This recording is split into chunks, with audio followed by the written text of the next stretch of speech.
నమస్తే welcome to reflection news. Russia అధ్యక్షుడు Vladimir Putin ను విమర్శించాలంటే చాలా మంది భయపడతారు.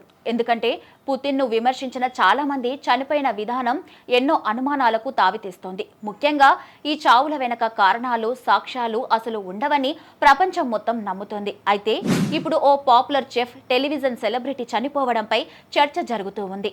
ఉక్రెయిన్తో యుద్ధాన్ని వ్లాదిమిర్ పుతిన్ తీరును తీవ్రంగా విమర్శించిన రష్యన్ టెలివిజన్ చెఫ్ సెర్బియాలో శవమై కనిపించినట్లు బీబీసీ నివేదించింది.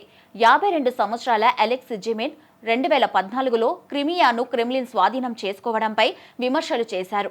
ఆ తరువాత రష్యాను విడిచి వెళ్లిపోయారు. లండన్లో ఉంటూ వ్యాపారాన్ని చూసుకుంటూ ఉన్నారు. అయితే రష్యన్ బ్రాడ్కాస్టర్ ఎన్టీవీలో ఒక ప్రసిద్ధ కుకరీ షోకు హోస్ట్గా ఉన్నాడు. ఇక 2022లో ఉక్రెయిన్పై రష్యా దాడి చేసిన తరువాత అతను సోషల్ మీడియాలో పలు పోస్టులను పెట్టాడు. దీంతో ఆ షోను కాస్త ఆపేయాల్సి వచ్చింది. ఇక ఇటీవల జిమిన్ సెర్బియాకు వెళ్లాడు. పుస్తకం ప్రమోషన్ కోసం బెల్గ్రేడ్లో జరిగిన ఓ కార్యక్రమంలో పాల్గొన్నాడు. రాత్రి హోటల్లో బస చేసిన జిమిన్ తెల్లారేసరికి శవమై కనిపించాడు. మృతదేహాన్ని చూసి హోటల్ సిబ్బంది సమాచారం ఇవ్వడంతో బెల్గ్రేడ్ పోలీసులు ఘటనా స్థలానికి చేరుకుని దర్యాప్తు చేపట్టారు. హోటల్ గదిలో అనుమానాస్పదంగా ఏమీ కనిపించలేదని, జిమిన్ మరణం సహజంగానే జరిగినట్లు ఉందని పోలీసులు తెలిపారు. యూకేలోని జిమిన్ రెస్టారెంట్ కూడా ఇన్స్టాగ్రామ్లో చెఫ్ మరణాన్ని ధృవీకరించింది. అలెక్సీ కుటుంబానికి ప్రగాఢ సానుభూతిని తెలియజేస్తున్నట్లు హోటల్ బృందం తెలిపింది.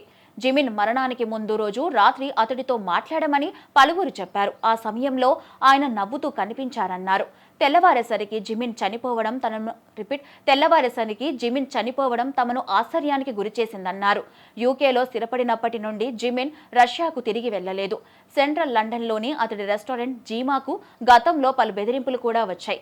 ఇప్పుడు అతడు మరణించడంతో రష్యన్ ఏజెంట్స్ హస్తం ఏమైనా ఉందేమోనని పలువురు అనుమానిస్తున్నారు. సెంట్రల్ లండన్లోని అతడి రెస్టారెంట్ జీమాకు గతంలో పలు బెదిరింపులు కూడా వచ్చాయి. ఇప్పుడు అతడు మరణించడంతో రష్యన్ ఏజెంట్స్ హస్తం ఏమైనా ఉందేమోనని పలువురు అనుమానిస్తూ ఉన్నారు.